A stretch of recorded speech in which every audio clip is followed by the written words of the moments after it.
Nah, jadi sebenarnya kalau merujuk pada definisi ada itu ada banyak variasi pendapat-pendapat dari para filsuf ya. Ada filsuf yang melihat ada itu secara hadir misalnya. Itu kelompok-kelompok orang empiris atau materialis. Kelompok ada juga yang menganggap ada itu sesuatu yang tidak nampak, sesuatu yang ideal, berada pada alam ide. Nah, namun dari definisi yang kalau menurut saya yang paling tepat itu menurut Parmenides bahwa ada itu adalah segala sesuatu yang ada. Karena tidak ada yang tidak ada. Kapan ketika sesuatu yang tiada itu menjadi ada, itu bukan tiada tapi ada. Nah, maksudnya sebenarnya dari Parmenides itu bahwa sebenarnya tidak ada yang tidak ada.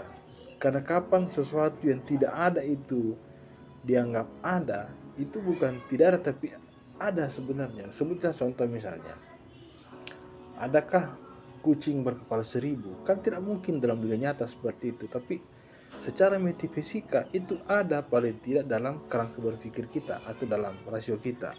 Nah, karena sebenarnya ada itu secara jenis itu bisa dibagi menjadi dua. Ada itu secara fisika, ada secara metafisika.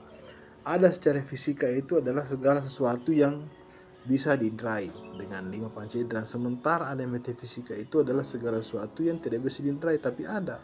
Karena rumus pertama tidak ada yang tidak ada, semuanya ada. Nah, kapan kita memikirkan sesuatu yang menurut kita tidak ada, itu bukan tidak ada tapi ada sebenarnya. Maka tidak ada yang tidak ada menurut Parmenides. Nah, ini juga sebenarnya yang biasa teman-teman susah dipahami bahwa terkadang contoh dalam perdebatan filsafat rasional empiris, terkadang beberapa orang menganggap bahwa empiris itu tidak percaya dengan sesuatu yang metafisika. Karena rumus dasar dari filsafat rasionalisme itu adalah mengeksplorasi sesuatu yang metafisika, causa prima misalnya, causa sui. Sementara kelompok-kelompok empiris itu bukan berarti karena dia percaya pada sesuatu yang material yang bisa diinderai, tapi tidak percaya dengan sesuatu yang metafisika. Sebenarnya mereka itu bukan tidak percaya dengan metafisika, tapi perdebatannya adalah yang mana determinan, mana yang faktor penentu. Kalau orang rasionalis itu percaya bahwa segala sesuatu itu ditentukan oleh dari sesuatu yang metafisika. Nah, sementara kelompok-kelompok empiris itu lebih percaya kepada bahwa segala sesuatu itu yang menentukan adalah faktor yang bisa diinderai atau dari pengalaman. Tetapi bukan berarti mereka tidak percaya dengan sesuatu yang metafisika. Cuman perdebatannya mana yang dahulu.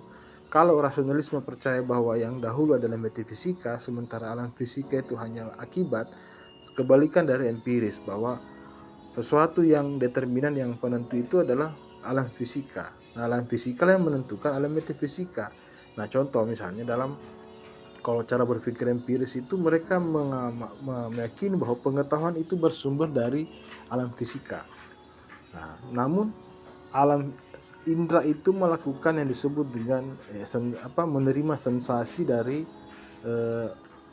objek-objek material yang diamati oleh indera. Nah, kemudian sensasi itu melahirkan suatu abstraksi.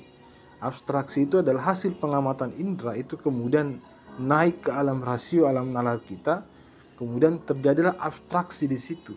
Nah, jadi sebenarnya orang-orang empiris itu bukan tidak percaya dengan alam metafisika, tetapi menurut mereka alam metafisika itu hasil dari abstraksi dan sensasi dari objek material, dari alam-alam empiris, dari pengalaman misalnya. Contoh yang mungkin agak ribet ya, ketika manusia mengamati kayu dan paku, itu kemudian mengabstraksi dalam rasionya, terbentuklah sebuah meja. Meja itu terbentuk dari proses abstraksi dan sensasi dari objek material yang disebut dengan paku dan kayu. Nah, mungkin seperti itu.